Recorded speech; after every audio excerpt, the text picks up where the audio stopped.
Hola queridos amigos, mi nombre es Santiago Lons y bienvenidos a los dominios de mi canal, donde el arte y la cultura se analizan con profundidad. En el día de hoy quiero hablar sobre mi género cinematográfico favorito, el cine noir.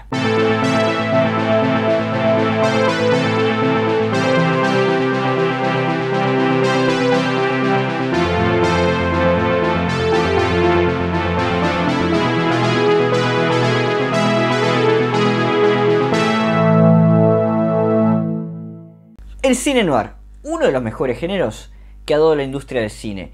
Arte fílmico puro. Este tuvo su auge en los años 40 y en los años 50. El noir se distingue por ser un cine policial, lleno de luces y sombras, donde la intriga, la especulación y los escenarios oscuros, lúgubres y hostiles abundan.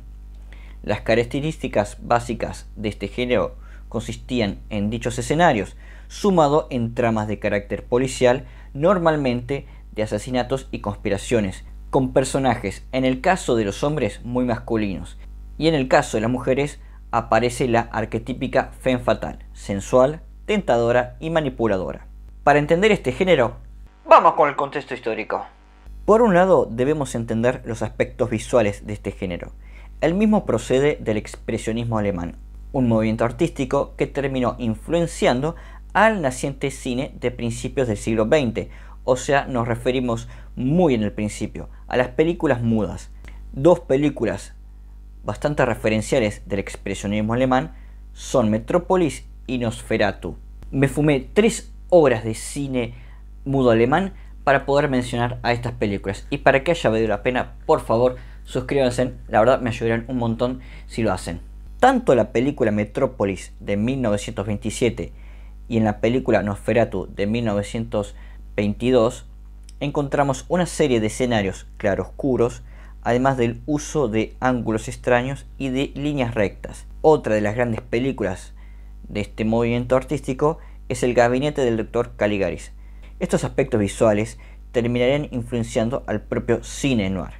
En el noir encontramos esas constantes líneas rectas, esos constantes claros oscuros, como si la luz y la oscuridad se enfrentasen para ver quién domina la imagen, símbolo de la lucha del bien y el mal, de la salvación y el pecado, presente en una lucha física en la trama como una lucha interna en los corazones de los personajes. El otro aspecto del cine noir son las tramas. Las mismas proceden de la literatura proveniente de las revistas pulp. Las Pulp Fiction o las Pulp Magazine, o dicho de una manera más castellanizada, las revistas de pulpa, eran revistas literarias en donde se publicaban cuentos o novelas a manera episódica, y estas eran historias de fantasía, ciencia ficción, terror y también policial negro o hardboiled.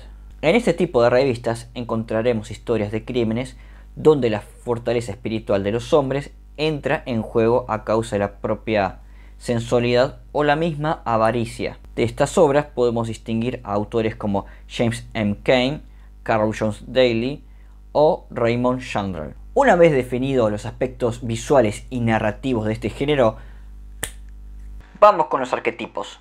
Hay dos arquetipos fundamentales en este tipo de cine.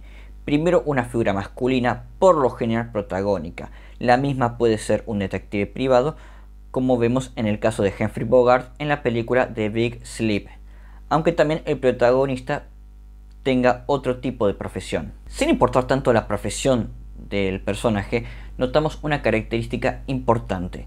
Estos eran personajes muy masculinos, decididos, líderes en su hacer, pero también notamos una característica más: eran corruptibles. Estos no son hombres que desbordan virtudes, las tienen, pero dichas virtudes se ven flaqueadas por las tentaciones mismas. Actos de libido o la misma ambición los lleva a cometer actos atroces, por un lado o por otro. En el caso de los detectives privados, se verán en situaciones donde el mundo corrupto que los rodea tratará de engullirlos en la oscuridad del mal. Estos personajes logran advertir dicho peligro y se resisten a ello. En otros casos, los mismos hombres flaquean por completo y deciden seguir sus propios instintos y dejarse llevar por sus propios impulsos. Casos como este podemos ver en la película Double Indemnity. Vemos al personaje de Walter Neff interpretado por Fred McMurray, que siendo tentado por la ambición y manipulado por lo sensual, comete un asesinato. Muchas veces vemos esta manipulación venía de otro personaje más. Y es que aquí presentamos al otro personaje arquetípico del cine noir, la femme fatale. Notamos a la femme fatale o mujer fatal un reflejo de la corrupción del alma humana. Dentro de las narraciones, la figura femenina se ha usado como una personificación del alma humana y muchas veces de sus virtudes. Pero la femme fatale es distinto. La femme fatale se distingue por ser una mujer hermosa, sensual, de carácter seductora. Utiliza estos atributos para manipular al propio personaje masculino, ya sea para aprovecharse de él, como vemos en la película Scarlet Street, donde el personaje de Kitty Marsh, interpretada por Joan Bennett, manipula a Christopher Crouse, interpretado por Edward Robinson, para que él pinte unos cuadros para que ella pueda venderlos y obtener ganancias a costa del personaje Christopher Crouse. Un caso similar podemos encontrarlo en El extraño amor de Martha Ivers, donde el personaje de Martha, interpretado por Barbara Stanwyck, trata de manipular al personaje de Sam para encubrir un crimen y matar a su marido. Re drama queen la mina. Pero debo mencionar dos arquetipos más de este género. Uno es el espíritu débil y el otro la conciencia. En este género podemos ver a la figura del hombre débil, pero no débil físicamente, sino espiritualmente. En algunos casos es el propio protagonista, y si no, uno de los personajes principales. En la película El extraño amor de Martha Ivers, vemos a su esposo, un político que por un lado se deja manipular por su propia ambición y se deja manipular por su propia femme fatale, su esposa, Martha Ivers. Pero el caso más evidente lo encontramos en la película Scarlet Street, en el personaje de Christopher Crouse, un hombre cuyo matrimonio es infeliz. Su esposa no lo valora, como tampoco valora su inclinación artística. El hombre es un frustrado tanto de su trabajo como de su vida mundana y miserable. Al conocer al personaje de Kitty, se embriaga de su belleza, de su sensualidad y de sus encantos.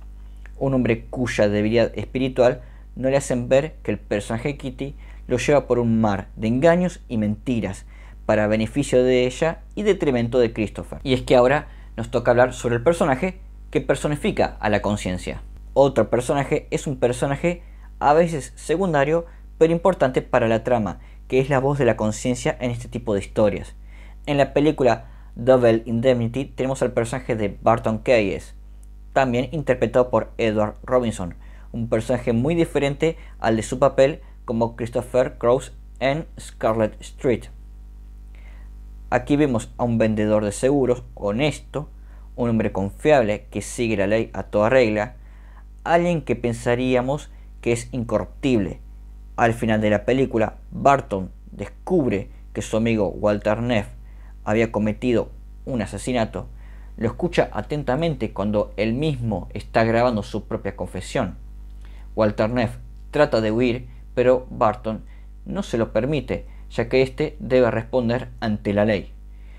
Pero al mismo tiempo, este arquetipo lo podemos encontrar en la figura femenina, una contraposición a la femme fatale, una mujer inocente, virginal, que termina siendo la voz de la conciencia por un lado y a veces la causa de la redención del protagonista. En la película El extraño amor de Martha Ivers tenemos a Toni Marachek, interpretada por Elizabeth Scott, quien, a pesar de tener antecedentes criminales, termina por llevar al personaje de Sam por el buen camino. Último caso lo tenemos en el personaje de Marshall, interpretada por Ella Raines, en la película Impacto, quien termina ayudando al personaje de Walt de un intento de asesinato por parte de su propia esposa. Por último, debo mencionar un tema que es bastante recurrente en este tipo de género: el acto de redención. Por un lado tenemos al personaje que, no importa qué tan tentado esté, no termina cayendo en el mal, en el pecado mismo.